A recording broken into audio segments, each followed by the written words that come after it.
All right. Well, welcome everybody to our second noon. I don't know. Our coordinating music outreach had a really good term for this. It's kind of like knowledge at noon or something. I'm not a good, sometimes I'm not a good spokesman, but today we're going to be talking about music theory and aural skills at Wichita State for prospective students. And maybe even for some of you current students, you'll learn a little bit about why you're taking these classes. Today, I am joined by Dean Roush, who is the head of our theory composition program. He's right below. In the bottom corner is David McDonald, also one of our theory and composition professors. And then to my left is Andrea Benke, who is one of our professors of aural skills. So thank you three for joining me. I think the first question that I'm going to jump in on, which I think is the fundamental one, and I'll start with David McDonald, is, I'm here as a music major to play my instrument or sing my songs or teach my students. What does music theory have to do with this? I've gotten away this long without taking theory. Why do I have to do it now? It's a really good question, totally reasonable. And what we're doing in our music theory classes is developing kind of a comprehensive musicianship. So we're not just playing our instruments, but really understanding how the music that we're studying is put together and how it works in kind of the core theory sequence where we're talking about now. When you first start off in your first year at Wichita State, you'll be really getting into the fundamentals and the building blocks of music. And those are things that you can apply pretty much immediately to every other part of your musical endeavor at Wichita State or outside of Wichita State for that matter. So we're talking about scales and harmony and chords, basic elements of form and structure and rhythm, and how all of those things not just exist on their own, but relate to one another. And in the first semester, we start with relatively small units and simple kinds of music, and gradually increase in complexity through those first kind of 4 semesters. And those are kind of common skills, and it is really skills, not just knowledge, but skills and practice that we're developing through those first 4 semesters in the music theory sequence. And so just to follow up, so you mentioned it's a 4 semester sequence, so freshman year to the end of sophomore year. And things may have changed. I used to be a composition theory teacher. So things may have changed, but is the sort of the outlet or the layout, it's already been a long day. The layout of those 4 semesters, sort of theory one is like those fundamental skills, like how to read music and notate music. And then theory two, talk a little bit about what am I going to learn in theory two? Yeah, so this is going to be a little bit of a new year for us next year. We're changing some of the first couple of semesters to reflect the fact that we're asking students to come in with a certain level of preparation beginning in their first semester. So students should have already received some communication about that, and I know a few students have been working on it already. We'll talk about that a little later. We're gonna start with the basic elements of reading music notation and reading a score and understanding scales and keys and chords. We'll get into a little bit of counterpoint, just 2 notes at a time, and then we'll add 3 and 4 notes at a time. In the second semester, we'll focus a little bit more on chords and harmony and how chords and harmony work together to form phrases. And then as we get into the third semester of music theory, we'll get into some more complex understandings of musical harmony and some larger units of form. So not just a phrase, but what happens when we put a bunch of phrases together to make a whole piece or a whole movement. And then when we get to the fourth semester, we will get to a different kind of music theory practice where we're looking at music that is not as clearly in a key and uses these musical elements in very different ways in the post-tonal period, starting kind of in the turn of the century, late 19th and early 20th century and later. Yeah, awesome. Thank you. Turn of the century is not a very good term anymore. No, We've turned a couple of centuries. what century returning? Is it the turn of the, is that the turn of the 19th century? I think that's the turn of the 19th century. Is the end is the turn, right? Yeah. So at the same time that a freshman and a sophomore are taking theory 1, 2, 3, 4, they're also taking this other class called aural skills. Some universities call it musicianship. Some, you may have heard of sight singing. It's all of those things. I want to turn it over to Professor Banky. And Andrea, can you just tell us a little bit, what is aural skills? That's a great question. Yeah, it's used as this sort of ubiquitous term, and we all know what it means, except we don't. It encompasses a lot of things. And I think one of the most profound aspects of musicianship is developing this mind's ear, right? So aural skills can encompass ear training, sight singing, melodic dictation, rhythmic dictation, improvisation, conducting.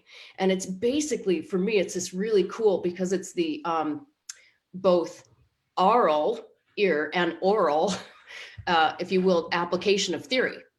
So that oral application of everything that David was talking about, right? So part of it is translating what you see as a performer. We're decoding, right? What you see into the solfege and what you hear in your voice, and then what you hear, how that can be translated into what you write, dictation. So for me, it's just this incredible 5-part system of sort of eye, ear, mind, voice, and write that I think is actually really fluid and fascinating. And there's so many ways to approach, creative ways to approach this teachingship. So it is all encompassing musicianship, but it's also the oral and aural application of theory.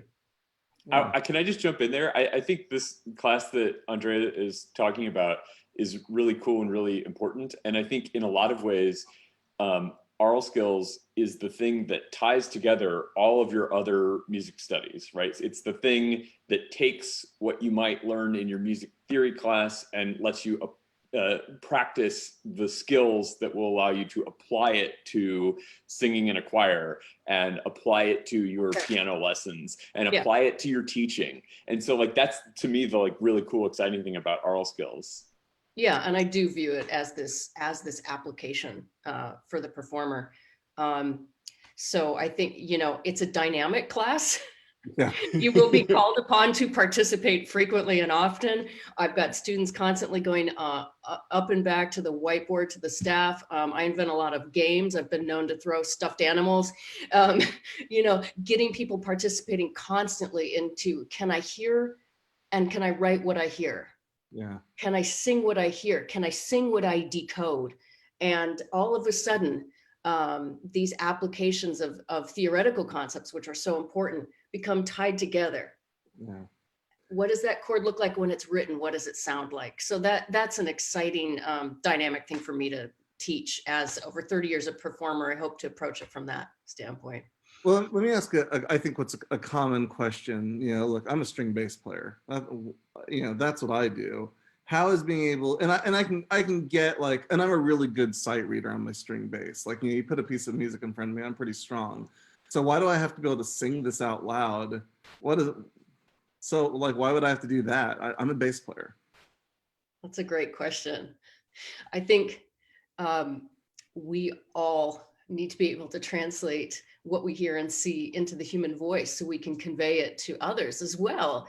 I have no doubt that you are a phenomenal sight reader, but what if knowing the harmonic implications, like what David and Dean teach, what if the harmonic implications of you playing on the string bass now says, I could actually take that and improvise over it because I know what those chords sound like and I can play within these chords, and all of a sudden you have some real utilization of your skills as opposed to just decoding.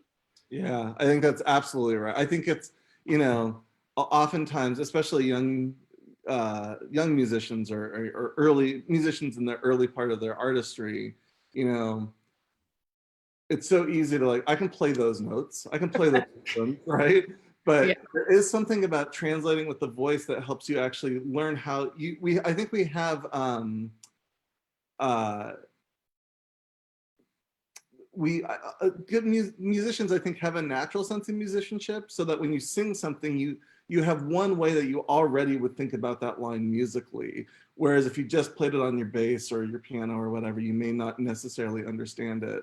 And I also think there's something to be said about every way, like as you've been talking about, it's connecting what's here to here to here. It's all of those pieces that I think are pretty fundamentally important.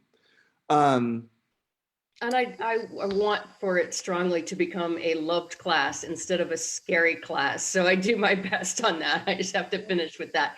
It's often, I don't know, it's something that people are scared about. And I don't think it need be that way. So that's actually, I'm really glad you said that, because it's the last thing I wanted to sort of talk about before we switch on to the next question is, I know a lot of students go, I'm not a singer. Am I going to be graded because my voice isn't very good? You know? Not at all. You are not graded on vocal technique. I start every class with that. But your effort to continue to find those intervallic relationships in your voice and your participation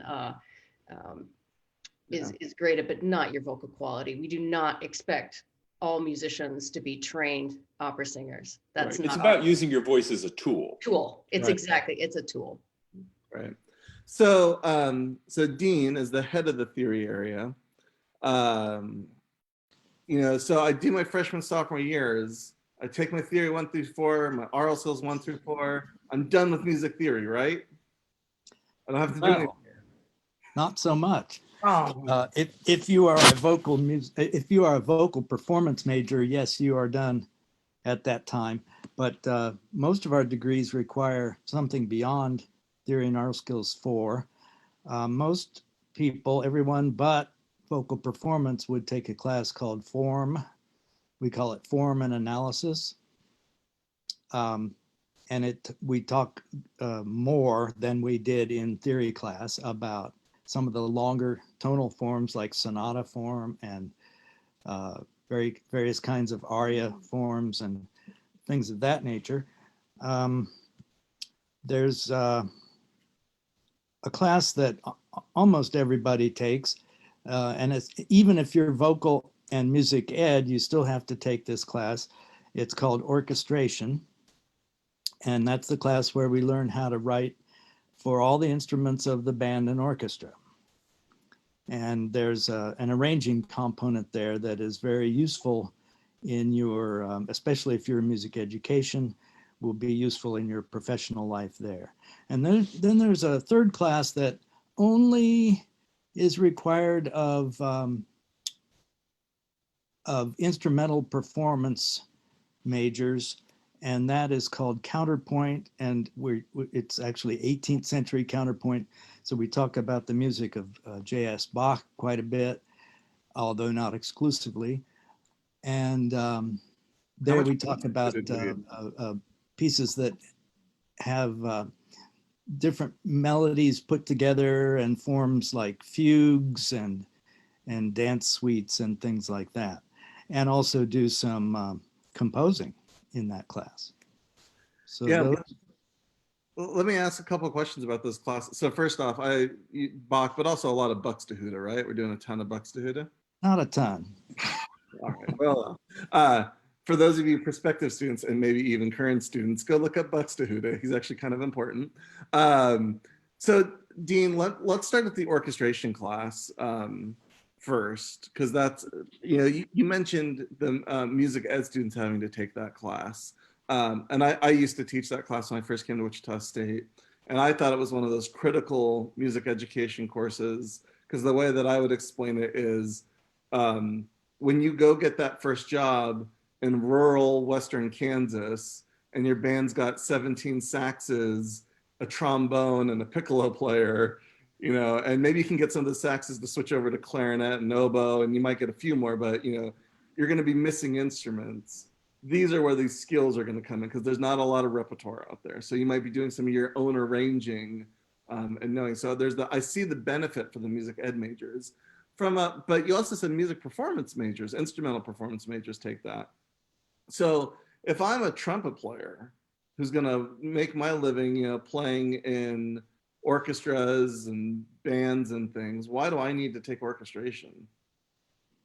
I think if you're sitting in the back of an orchestra in the trumpet section, you ought to have some empathy for what the string players are going through, what the oboe player is going through, and what the different issues are of each instrumental group.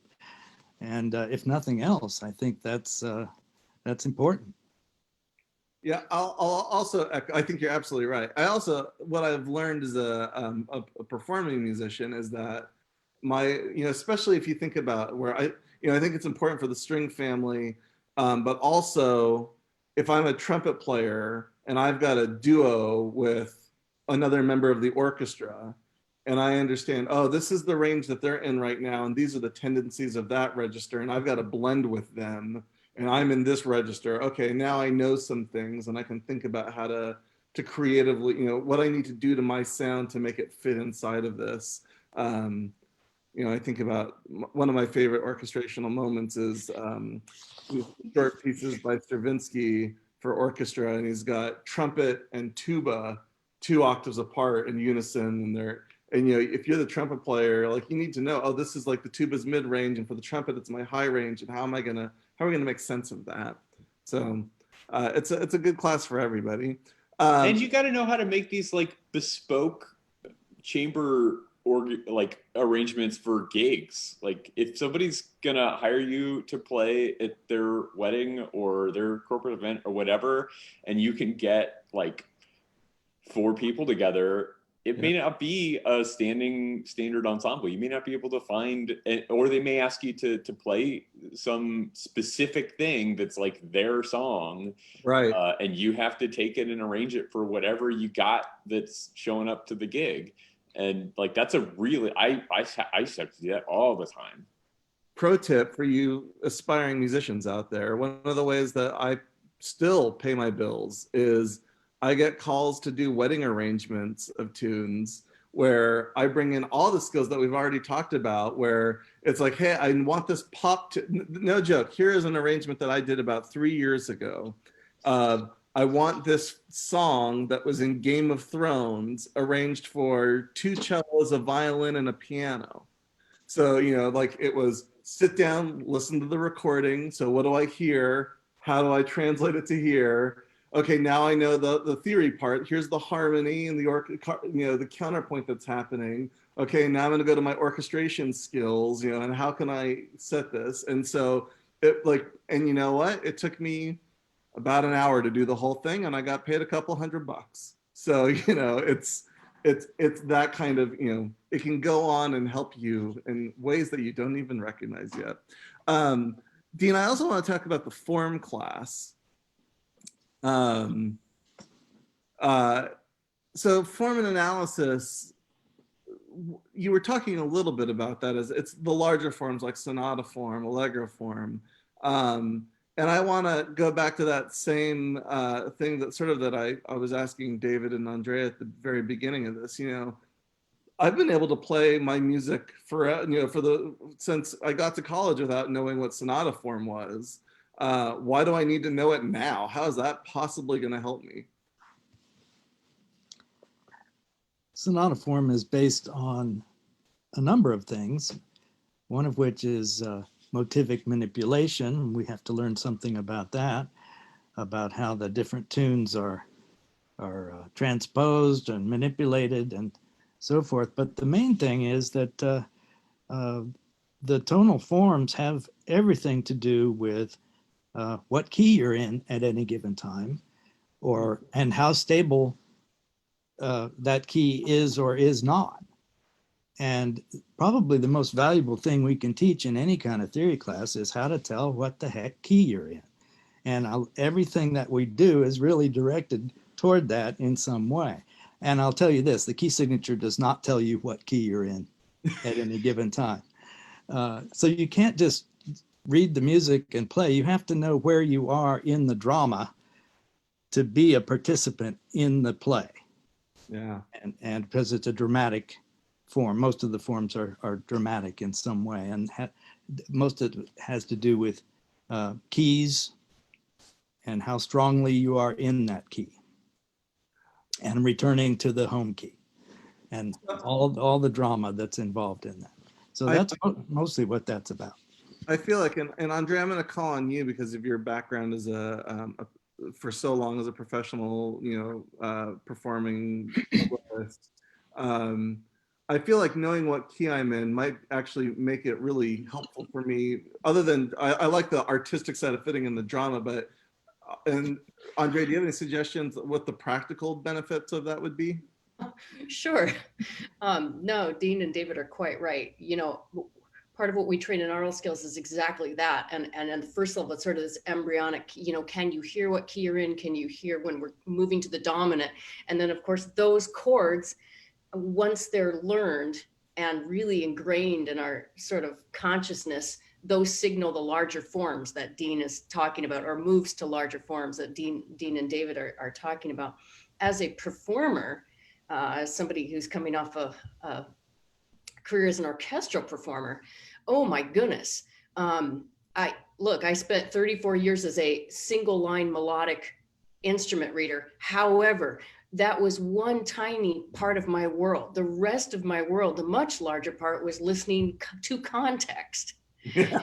And being an oboist, I was constantly, and being a trumpet player or any other performance major coming in, string player, you're listening contextually and knowing if you're part of, say, the dominant chord, and knowing what the pitch tendencies are for that to be in tune and ring. You can't just say, hey, I'm going to play my E because I have the note E here.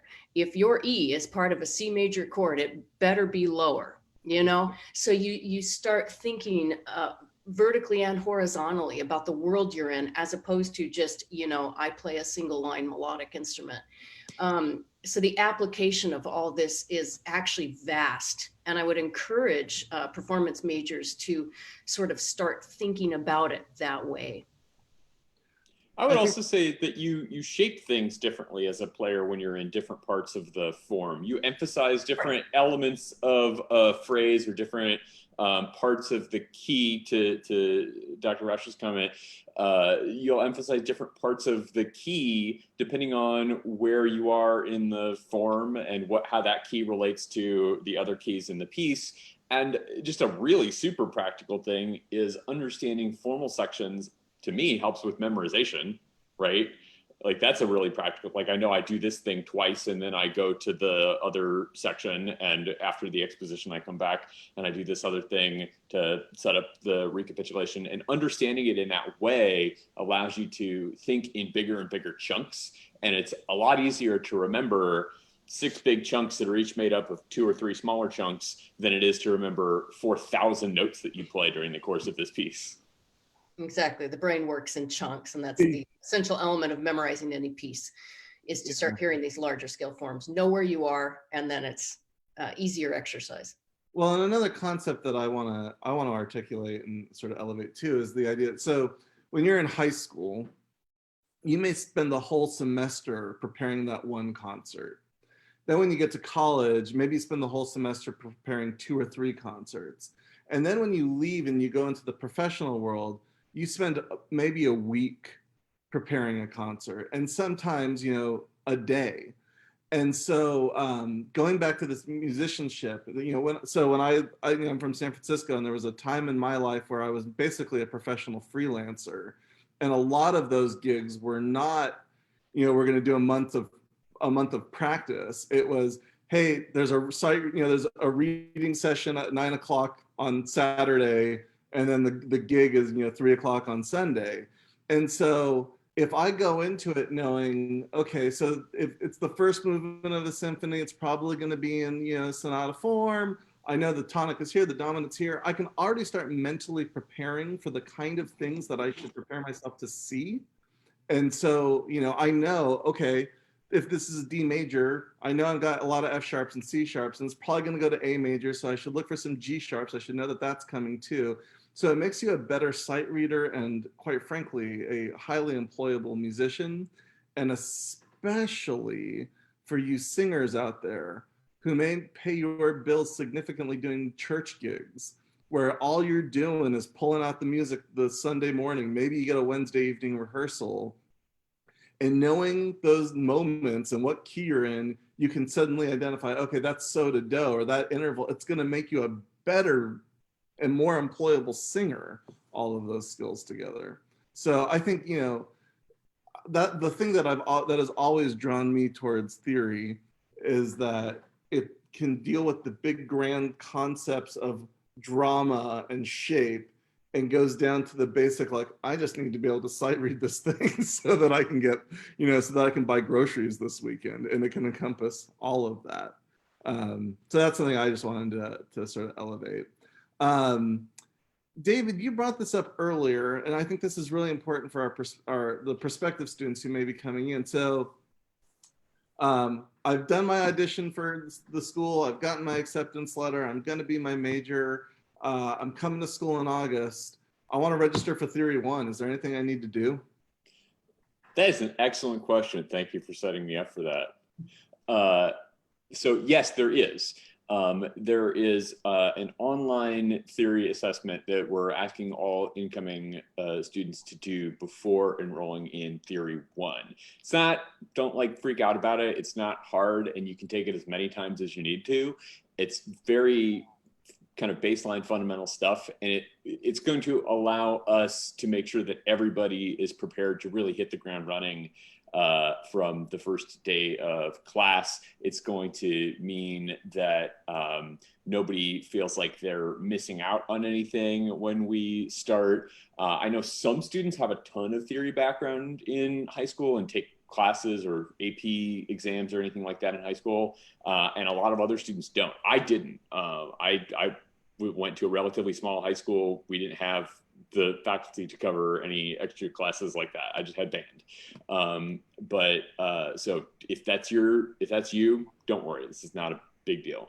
But we're asking you to go online and take this test. You should have received a link to where you can register to do it. And the stuff that we're asking you about, if you haven't taken a look at it yet, is just staff notation, so you can read clefs, some rhythm notation, so you know the difference between different rhythmic values, major scales, and major key signatures. And that's pretty much it. This is the first year we've done this, so we may tweak it for future years. We don't know. But from what I've seen from students who've taken it already, it seems like it's been pretty successful. Most of the students who I've looked at so far have taken it 1 to 3 times. It's not super long. They did it all in like one sitting, I think. You know, it's not a big deal. And if you have any questions about it, there's a whole bunch of information, learning resources that are included in that same note. And of course, you can send me an email. I'm happy to answer any questions that you have as well. Yeah, so I just typed in the comments that if you hadn't heard about this diagnostic exam for some reason, to reach out to either you or Jessica Koza, our coordinator of music admissions. We can get that information to you. Sort of likewise, I want to make sure. So if I'm if I've only been playing like snare drum, bass drum, triangle, and you know, in my last 4 years, and I managed to dodge all the mallet instruments. Maybe I got forced to play timpani once. Am I screwed? Am I going to be okay? You're going to be fine. You're going to be totally fine. There's some things that you're going to need to learn, but there's some things that we all need to learn. It's like I said, everything that the test is going to ask you about, there are a bunch of links that I have put together for you to go to learn about those things. There's nothing that I'm just like throwing questions at you and saying, figure it out. Like I've put all the information that you need to pass the test. And again, you can take the test as many times as you want. It's like the driver's test, right? You can just keep taking it until you can do it. The goal is not, just like the driver's test, the goal is not to keep you from driving. The goal is to make you a safe driver. Hey, there's a cat. Yes, we win. The goal is not to keep you out of theory class. The goal is to make you successful when you get to theory class. So that's, I think, the thing to keep in mind is that it's not there to be punitive. It's there to kind of scaffold that first semester of theory studies. To be fair, as the father of an 11-year-old, I would like to stop her from driving. So to anyone who I've met her. I think that's probably a good idea. Yeah. Anyone who might be listening who works for the DMV, if we could just get her on a DMV. Great. another thing I want to come back to, Professor Benke, you talked about in the Aural skills, the improvisation as part of that class. And for some students that may feel like really odd, like, again, and I, maybe for the jazz musicians, yeah, it makes sense. But why as a non-jazz musician should I know how to improvise? What's the purpose of that? Oh, that's a great question. For one, I think it's just fun. And we sometimes overlook that aspect of musicianship when we get into serious study in college. Yeah. And I think it's often overlooked. It's fun. So once you, to use one of David's words, once you have some scaffolding of, okay, these are the three notes in a major triad or a minor triad, and I can flip it, I can invert it. You start seeing that improvisation really at its core is just having some footholds or some toeholds and then playing around with it. Right. So I can improvise within that chord. I can take some other harmonic implications, like I was talking to you about on double bass, and playing around in the 5 chord. Then I want to get adventurous and I realized that, hey, did you know most melodies are actually constructed with chordal tones and maybe passing tones, notes that go between, or a note, it's upper neighbor and then back to the note, or lower neighbor, or we can get into spicy, chromatic passing tones or chromatic lower neighbors. And you start to see how things are constructed. And once you see how things are constructed, paradoxically, you have more freedom. Yeah. Once you know how things are constructed, you can improvise around them. And it's very fun and freeing, and it puts what you're learning to very practical use. You talked about having to arrange, if you're playing for a wedding gig and somebody says, can you arrange Wind Beneath My Wings? True story. I was asked for 2 oboes, English horn, and organ. Now, why somebody would want that at a wedding anyway? That's not what we're dealing with here. But could I do it? Yes.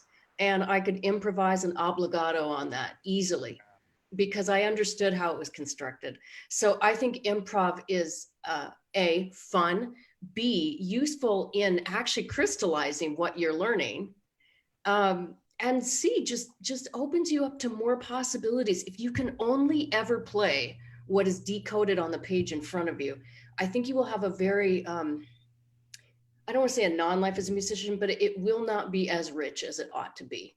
Yeah. Yeah. Absolutely. Certainly not as fulfilling, right? Yeah. And there's a part of this too that I think it's like when you're learning language, if all you did was read books, I use that metaphor constantly. Yeah. Exactly. You have all to you're doing is reading words and putting phonetics together. You are about as far from understanding the meaning of what you are decoding as.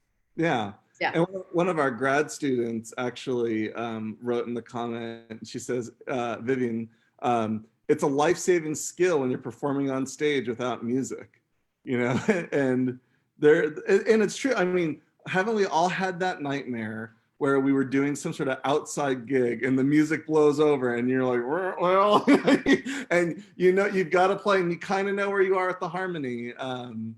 There's that part of it. I also think, it's always coming back to me about, as you improvise ideas, you further embed those ideas into your sort of your repertoire so that when you see it, it's another way of connecting what you see with what you play.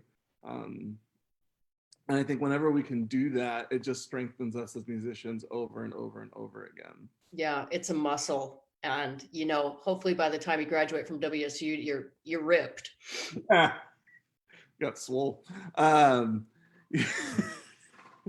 So this is a little outside of the context of what we're doing today, but and one of our history professors, Amani Mosley, is also on the chat, so I'm gonna if she wants to answer as well. But this just made me sort of thinking. We're talking about theory and aural skills, and sometimes I think some students when they first get in don't necessarily understand the connection between their instrument and that. And Dean, I'm going to actually ask you to address this a little bit too. Why do I need to take music history? And Amani, you're in the chat, so if you want to echo your statements as well, I would love that. But like, why do I have to learn about all these dead people or even living people? I just want to play my instrument and get paid for that. Well, actually, the first class is called Music in Context, and tries to look at a lot of different music and discuss how to talk about music, and also the social and ethnic backgrounds and how all that influences the music. Uh, Sometime in the third or fourth year, then you take 2 semesters of what's called music history, and it's a survey from early music to the present. Early music meaning what? Like Early music my parents' music? usually starts around Gregorian chant or Oh, so, in about 1000 AD or so, and uh, we try to get through that as quickly as possible. But in the first semester, you get up to about the late 18th century, 1700s, and then in the second semester, from then to the modern time. And you learn about the different, again, the social context of everything, but also the specific composers and works that are part of the canon. yeah. And I also think, Glenn, the important part is that context part, right? It's the context in which we make music. Music, art doesn't happen in a vacuum. And so we need to understand how this art that we create exists in the world around us now, what the ramifications of that art and the context in which it happened before, and then thinking about where our art is going for the future. I think this is all important, and understanding too that um, music is made all over the world, and so how does what we're doing in our canon fit into that, all that other stuff, and what is the canon? And I think it's just an important part of this. Well, critically, that the canon is made up of people. Like, none of these people are like magical or angelic. They're just like people, just like you and I are people. They're Yeah. just human people, and they had all of the great things and all of the not so great things that you and I have. And to keep all of that in mind when we're considering the canon, as Dr. Rauch brought up, that we're considering that there are reasons, both good reasons and bad reasons, and maybe just random happenstance that cause those people to be the people that we remember and not any number of other people. And all of that stuff goes into the context, not just of the creation of the music, but also our recreation and performance and realization of the music. And that's all part of like one long tradition for all of its greatness and all of its flaws, right? Dr. Mosley, who's the real musicologist of the group, also I think gives the best answer. So I'm going to read it. She put it into the chat, so I'm going to read it out loud. That music is a thing that lives in the world and is shaped by the world. We only understand how we make music now by knowing how it was made before and by whom. History is unbroken, and so is music. It's a way to situate yourself as a performer, a listener, and a scholar, which I think is probably the best way and the most articulate way to describe that. So thank you, Dr. Mosley. And because part of this is understanding a little bit. And I think it's Thursday, we're going to be talking with our music advisors, Jan Ives, Sonia Wiles, Brittany Ulmer, and we're going to talk about some of the classes you'll take and in that freshman and sophomore year, and a little bit now into your junior year. Other than just your ensembles and your lessons, that core fundamental structure for us, again, going back to a David McDonald term, the scaffolding of your education is also these 4 theory classes, these 4 aural skills classes, the 3 history courses, and then eventually that builds into your advanced theory and your advanced history, or theory and history. We don't have a lot of time left, so I wanted to open the floor to the 3 of you. If there's anything that I've missed that you want to articulate now, or make sure that it gets covered, I will just open the floor to any of you, and if not, that's okay. Yeah, Andrea. I just wanted to say to especially the incoming students, I have never worked with a finer group of people that has been more open and receptive to student concerns. I Mhm. think there's just a network here of there's always going to be somebody who's going to be receptive and able to answer your questions. So if you find yourself struggling in these courses or you find yourself getting behind, we do not silo from each other. You know, if you're having problems in your theory class, you can approach me. If you're having trouble in your aural skills class, you can approach Dr. McDonald, you can approach Dr. Roush. And we're in communication with each other, and there are people to help, usually us. What I love about this university is that we make the time. Yeah. It's a beautiful thing. You can text me, you can email me, we can Zoom, we can FaceTime, we can do whatever you need to be successful and to gain comprehension. And I just want to assure and ensure incoming people that if our learning environment looks slightly different because of the coronavirus and because of COVID, that whether we're teaching hybrid models or we have to sort of wax and wane with our contact with students, we are here. And I know that every one of these people is committed to that. And I hope that instills less fear. Yeah. Yeah. I want to thank you, Andrea, for saying that, because I think it's really important. It and something a couple things that I want to highlight about our program that I think are really special. I don't know if they're unique; they are in some places, but one is, yeah, our theory classes, especially those first 2 semesters of theory and aural skills, are taught by our faculty. Um, Other schools, they're taught. Sometimes they're taught by graduate students.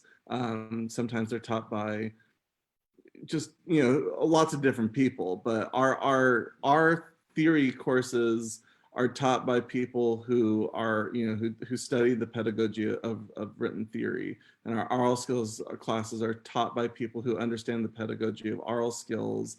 Um, and and that I think is really important and special. And that's not to knock a program that uses graduate students to teach those classes. I think that's fine too. But one of the things that I love for our students is knowing that if I take a class with Dr. McDonald and I have a question, I can go see Dr. McDonald and know that this is not the first time he's heard this kind of question. And not only if he doesn't know the answer, he knows where to find the answer in a really meaningful way. And the other thing too, in our support system, is we do have a graduate student who does do tutoring hours. And they tutor. This I think is unique. I don't know many schools that do this. That he tutors both theory and aural skills. A lot of times they just have a tutor for the theory part, but sometimes it's the aural skills that students struggle at the most. And so we provide that opportunity. Um, and so I think there's a good support system there. Sometimes the students don't know that they should take advantage of that. And so that's for all of you who are listening, who are students, either current or prospective.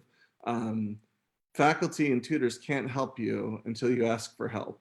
And there's nothing wrong with asking for help. And that's the other, if you're lost, you're not the only one, trust me. And so that's a side note there, but yeah, so thank you for saying that, Andre, because I do think that's really important. So is there anything else that you guys want to add, David or Dean, that we didn't cover? So we talked about the diagnostic exam, talked about the curriculum. So a couple other questions that I didn't get to. Actually, one more question that I didn't get to, and then I'm going to tell you one of the reasons I think you should do theory. Some schools have a music theory that's really focused on sort of what we would call the Western art music canon. And some schools are, are more in the pop world. I know our curriculum has been going through some revisions. We've got a new textbook. is all I'm going to learn about is the music of Bach? Am I only going to learn 4-part chorale writing and the music of Bach, or what does our theory actually cover as far as style and aesthetic? Is that a question to anyone in particular? Anyone in particular, but you're unmuted, so now you have to answer it. I suppose that's how it works. I'll learn to keep my mouth shut next time. So first of all, a lot of the things that we study in the first couple of semesters in particular is kind of stylistically, it's not fair to say it's stylistically agnostic. It is rooted in music that is based in 12 even divisions of the octave and notated on a staff, which is a pretty small fraction of the music that exists in the world, to be fair. Having said that, I think what you're asking about is about popular genres, about rock, about hip hop, about all kinds of pop music. And certainly there's a question in chat, when do we get to Radiohead? I teach that in Theory 3, by the way, but go ahead. So yeah, there's some, and you know, I even use a Radiohead example in some rhythm stuff. But anyway, I think certainly a lot of what we talk about, to be completely fair, is really deeply rooted in you know, the common practice period, Baroque, classical, romantic era of music, and then later post-tonal music in Theory 4 and Aural Skills 4. Having said that, I do try, and I think all of us try, to always point out when there are similarities and differences to other genres of music and bring in examples from those other styles of music when it's appropriate. Especially, again, as we get into the topics where that makes sense. I think actually another thing that hopefully we're going to be able to do a little bit more starting this coming year. It's fun. Sorry. So once you, I hit a button. You're right. Yeah. Right over there. I was just going to say that I think we'll be able to do actually even more of that when students are coming in with a certain kind of baseline of understanding from the first day of Theory 1. It'll make more sense for us to bring in more of those things as we go. So, and not just Radiohead, but other bands that are more relevant to the kids. Yeah. I don't know what those are. I'll have to do some research over the summer. And I also want to just respond to Amani's. Amani made a comment that Radiohead is the darling of new theorists. I'm just going to say I think the Flaming Lips are better. That's just me. There's an entire issue of Music Theory Online journal that deals with the music of Kendrick Lamar. So you can check that out at your leisure. Even more interesting. And you know, that's, I think, another thing to articulate or to say about music theory too is the field of music theory is getting so much wider now that you've got scholars who are dealing with Kendrick Lamar, who are dealing with, you know, Radiohead. You've got, you know, and so that's fun to sort of see what's going on there. The last thing that I would just say, this is my funny little story. I always teach this in Theory 4 when we're doing 20th century stuff. You know, so my stepsister is an astrophysicist. So she's pretty smart. She did her doctorate at MIT. And you'll be in a party one day with your stepsister who's an astrophysicist, and everyone will be fawning over how smart the astrophysicists are. And because you've taken theory, you can use words like hexachoral combinatoriality, and you sound really smart too. So sometimes you just learn cocktail party words, and even that is a necessary tool for all of your good times. So if you don't know what that means, you're going to have to take theory, and you'll learn there. So or you can just fake it like Alex is doing. That's right.